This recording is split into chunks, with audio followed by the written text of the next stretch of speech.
Hello friend, my name is Priya और आज हम पढ़ने वाले हैं भारतीय साक्ष्य अधिनियम 2023 के बारे में। अगर हम बात करें भारतीय साक्ष्य अधिनियम की, तो इस अधिनियम ने इंडियन एविडेंस एक्ट को 1872 को रिप्लेस किया था। ये जो भारतीय साक्ष्य अधिनियम है, ये कोर्ट प्रोसीडिंग्स में एक इम्पॉर्टेंट रोल प्ले करता है। ये अधिनियम बताता है कि कैसे प्रोसीडिंग्स फेयरली होनी चाहिए। इनको हम वन बाय वन देखेंगे, इन चीज़ों को समझेंगे और बेसिकली ये जो वीडियो है ये इंट्रोडक्टरी वीडियो है। इसमें हम सेक्शंस वगैरह को नहीं पढ़ेंगे एक्सेप्ट सेक्शन 1 जो कि छोटा सा सेक्शन है। मैंने सोचा है कि हम इसी वीडियो में उसको कवर कर लेंगे। फर्स्टली हम देखते हैं कि हम इस पूरी वीडियो में क्या क्या पढ़ने वाले हैं। तो सबसे पहले हम इसकी enforcement date, enactment date, purpose to study और फीचर्स क्या हैं इस अधिनियम के, इस एक्ट के, वो समझेंगे। ओके, तो सबसे पहले हम देखते हैं इसकी इनेक्टमेंट डेट, किस दिन ये इनेक्ट किया गया। अगर हम बात करें भारतीय साक्ष्य अधिनियम की, ये जो अधिनियम है ये 25 दिसंबर 2023 में इनेक्ट हुआ था यानी कि इस दिन ये जो पार्लियामेंट के दो हाउसेस होते हैं, लोकसभा और राज्यसभा, इन दोनों ने इसको पास किया था और प्रेसिडेंट की इसको असेंट मिल गई थी और सील हो गई थी। ठीक है, अगर हम वहीं पर बात करें इन्फोर्समेंट डेट की, यानी कि जो सेंट्रल गवर्नमेंट है उसने नोटिफाई किया ऑफिशियल गजेट में कि ये जो अधिनियम है ये किस डेट से इन्फोर्स किया जाएगा, और वो डेट थी 1 जुलाई 2024। यानी कि इनेक्ट किया गया है 25 दिसंबर 2023 में, इन्फोर्स किया गया है 1 जुलाई 2024 में। अगर हम इस अधिनियम के पर्पसेस को समझें तो सबसे पहले हमें समझना पड़ेगा कि ये जो वर्ड है एविडेंस, क्योंकि हम देखते हैं कि भारतीय साक्ष्य अधिनियम ने रिप्लेस किया है इंडियन एविडेंस एक्ट को। एविडेंस जिसका हिंदी मीनिंग ही साक्ष्य होता है, इस एविडेंस जो टर्म है ये लैटिन टर्म से ड्राइव है, एविडेंट वर्ड से। इस एविडेंट वर्ड का मीनिंग होता है शो करना, क्लियर करना और डिस्कवर करना। अगर हम सेकंड पॉइंट देखें, टू प्रूव द ऑफेंस, यानी कि ये क्या कर रहा है, क्लियर कर रहा है कि भैया कौन सा ऑफेंस हुआ है। और ये जो एक्ट है ये फेयरनेस से प्रोसीडिंग हो इस चीज़ को इंश्योर करता है।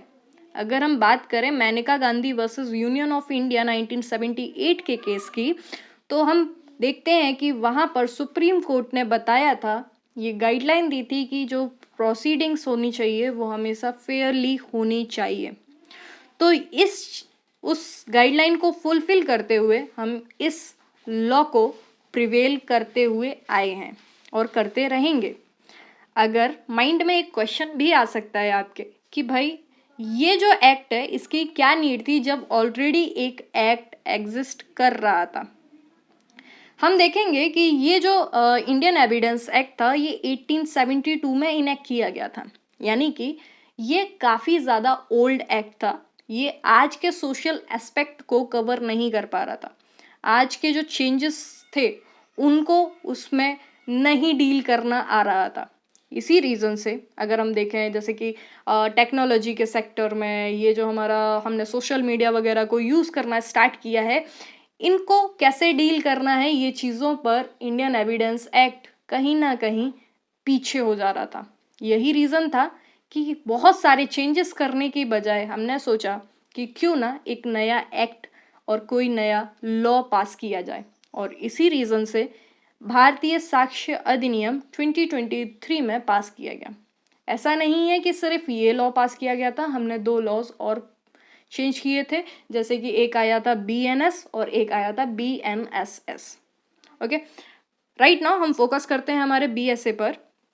तो BSA के जब हम फीचर्स को समझेंगे, जैसे कि हमने बात की प्रूफ करना ऑफेंस, ये पर्पस है इसका, फेयरनेस को बना के रखना ये पर्पस है इसका, कैसे करेंगे। अगर हम बात करें कि जैसे A पर्सन है, इस A पर्सन ने B के साथ कोई ऑफेंस क्रिएट किया, ऐसा कोर्ट में प्रोसीडिंग चल रहा है इसके रिगार्डिंग। ठीक है, A बोलता है कि मैंने कोई भी चोरी नहीं की B के घर पर, और B बोल रहा है कि नहीं A ने ही मेरे घर पर चोरी की। तो जब ये दोनों एक दूसरे की बात से एग्री नहीं करेंगे तो एक सिचुएशन अराइज होगी जिसको हम बोलते हैं फैक्ट एंड इशू।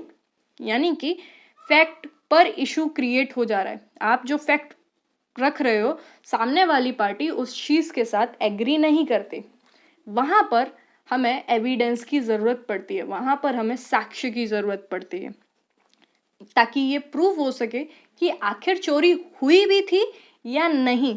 अगर चोरी हुई थी तो क्या ए गिल्टी है या कोई दूसरा पर्सन, क्योंकि ऐसा नहीं होना चाहिए कि ए गिल्टी तो हो लेकिन उसको कोई भी पनिशमेंट ना मिले। ऐसा नहीं होना चाहिए। यही चीज़ों को तो बचा के रखना है, इसी को तो बोलते हैं फेयरनेस। और अगर ए गिल्टी नहीं है, अगर ए गिल्टी नहीं है तो वहाँ पर उसको पनिशमेंट ना मिले, ये चीज़ ये भारतीय साक्ष्य अधिनियम इंश्योर करके देता है। अब हम समझेंगे इसके फीचर्स को।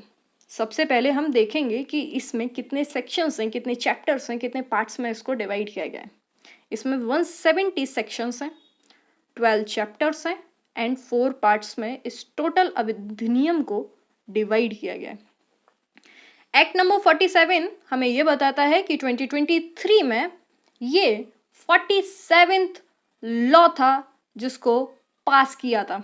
ओके, अब हम समझते हैं कुछ डिफरेंट फीचर्स को। जैसे कि हम सबसे पहले लेंगे प्रोसेसेस को। हमें पता है कि ऑल ओवर वर्ल्ड में 2 टाइप की प्रोसेसेस से कोर्ट प्रोसीडिंग्स गवर्न की जाती हैं। एक है इनक्वेस्टोरियल एंड दूसरा है एडवर्सियल।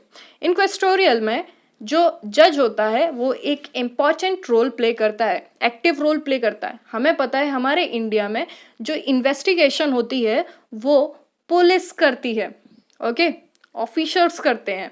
लेकिन इनक्वेस्टोरियल प्रोसीडिंग में ये काम भी जज ही करता है, यानी कि एविडेंस कलेक्ट करना भी जज का ही काम हो जाता है। यानी कि यहाँ पर कोर्ट प्रोसीडिंग्स में बहुत ज़्यादा जज का रोल प्ले करता है। वहीं पर एडवर्सियल प्रोसीडिंग्स की जब हम बात करते हैं, यहाँ पर जज सिर्फ एक अंपायर का रोल प्ले करता है। यहाँ पर वर्डन पार्टीज पर रहता है कि वो एविडेंसेस को लाएं, जजेस के सामने प्रेजेंट करें, देन जज डिसाइड करेगा कि किसके फेवर में उसको डिसीजन देना है। ठीक है, तो इस चीज को समझाता भी है हमारा सेक्शन 168 ऑफ बीएसए। लेकिन इंपॉर्टेंट ये है कि ये सेक्शन 168 ऑफ बीएसए बताता है कि भाई जरूरी नहीं है कि आप एडवर्सियल मैनर में ही प्रोसीडिंग करो, क्योंकि इंडिया में एडवर्सियल प्रोसीडिंग्स को फॉलो किया जाता है। 168 सेक्शन ऑफ बीएसए बोलता है कि आप इनक्वेस्टोरियल प्रोसीडिंग्स को भी फॉलो कर सकते हो अगर आपको उसका नीड फील होता है तो। ओके, यानी कि कोर्ट, ये जज पर कोई वर्डन नहीं है कि आपको हमेशा एडवर्सियल प्रोसीडिंग्स को ही फॉलो करना है। नेक्स्ट हम बात करेंगे दूसरे फीचर की। अनदर फीचर हमारा ये है कि जैसे कि हमें पता है कॉन्स्टिट्यूशन ऑफ इंडिया में 3 लिस्ट होती हैं। First is union list, second is state list and third is concurrent list. Union list जो कि लिस्ट नंबर 1 है, और स्टेट लिस्ट जो कि लिस्ट नंबर 2 है, कंकरेंट लिस्ट जो कि लिस्ट नंबर 3 है। ठीक है, ये 3 लिस्ट है।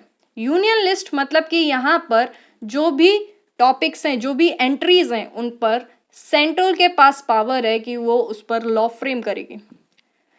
लिस्ट नंबर 2 में जितनी भी एंट्रीज दी गई हैं उस पर स्टेट के पास पावर है कि उस पर वो लॉज फ्रेम करने वाली है।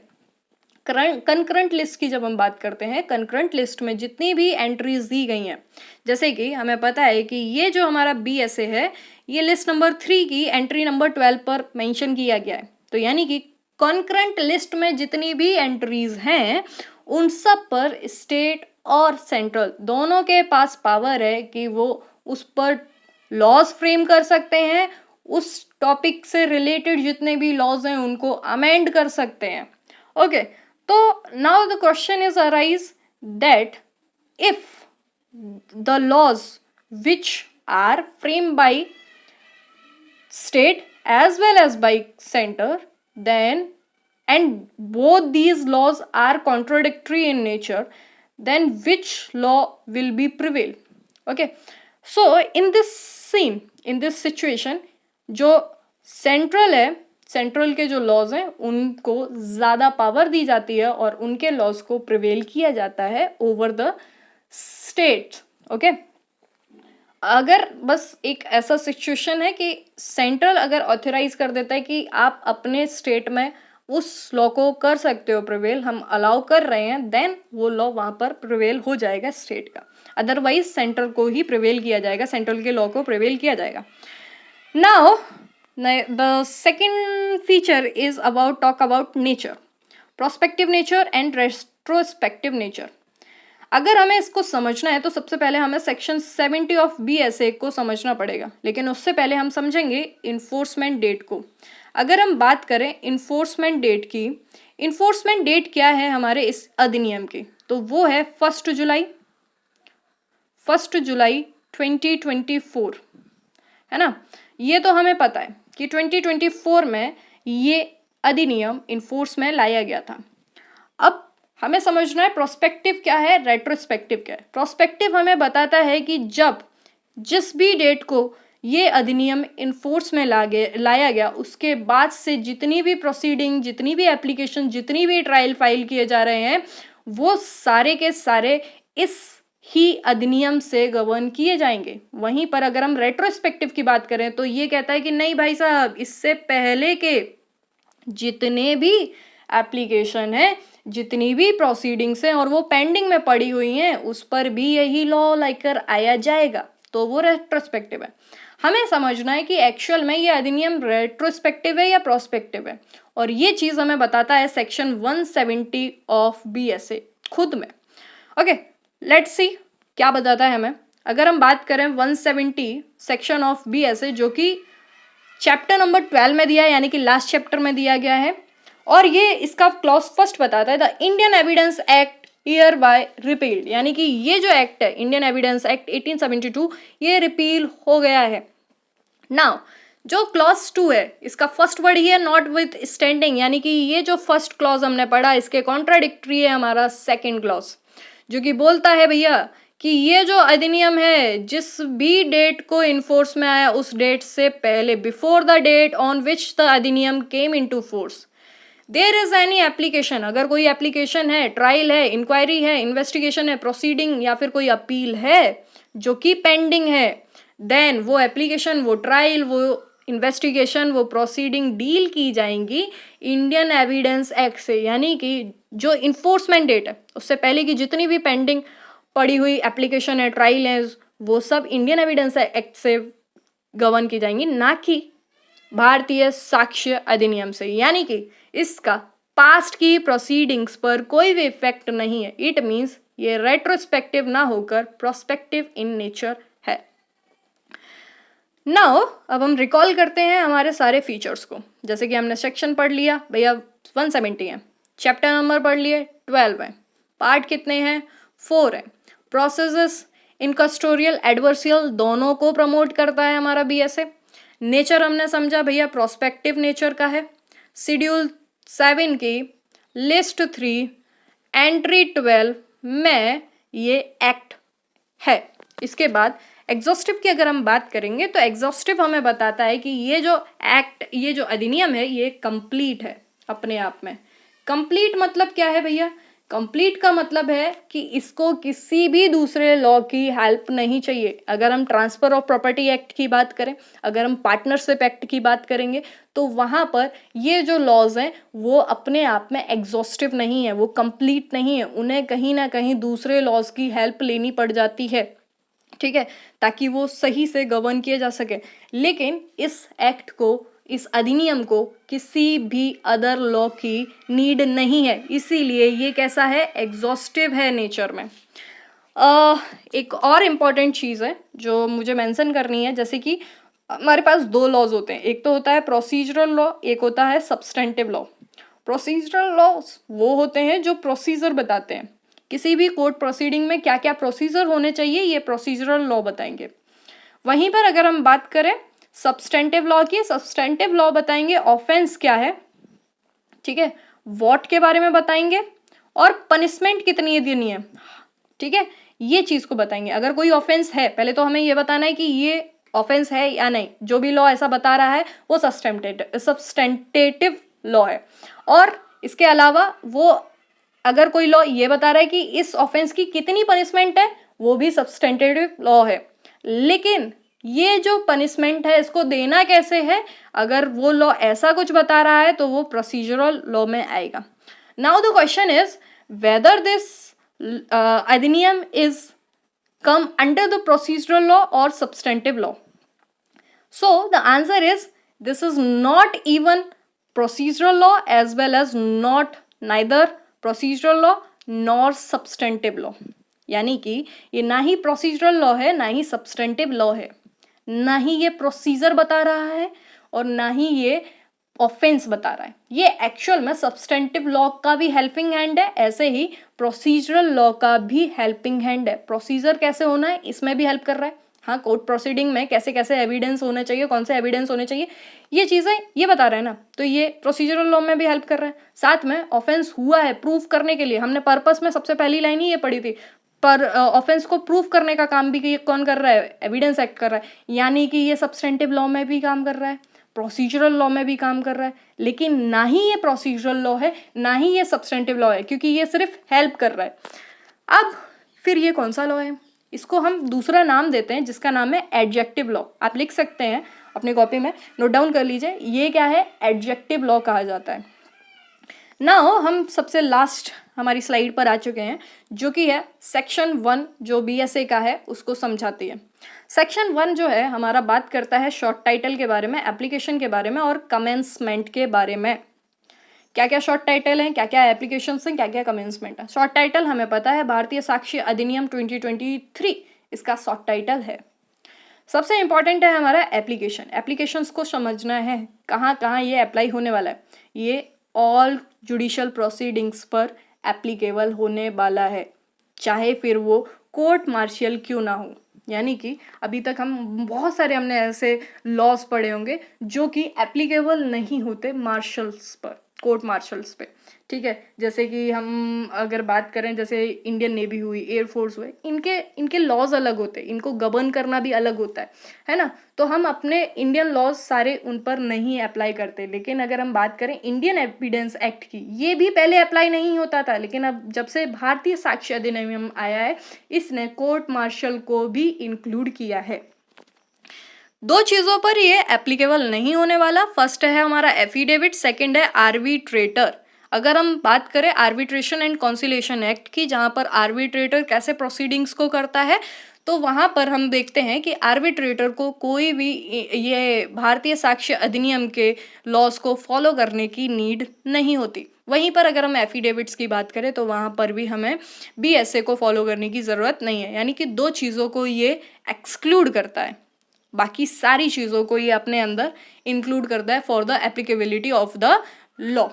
अगर हम बात करें कमेंसमेंट की, तो ये जो लॉ है ये कमेंस कब किया जाएगा, तो it shall came into force on such date central government may by notification in the official gazette appoint. जिस भी दिन सेंट्रल गवर्नमेंट नोटिफिकेशन के थ्रू ऑफिशियल गजेट में डेट डिसाइड करेगी कि इस दिन इनफोर्स में आना चाहिए ये अधिनियम, उस दिन ये लॉ कमेंस हो जाएगा। तो this is all about this video. So thank you for watching this video, and we will continue other topics in other videos. Okay, bye.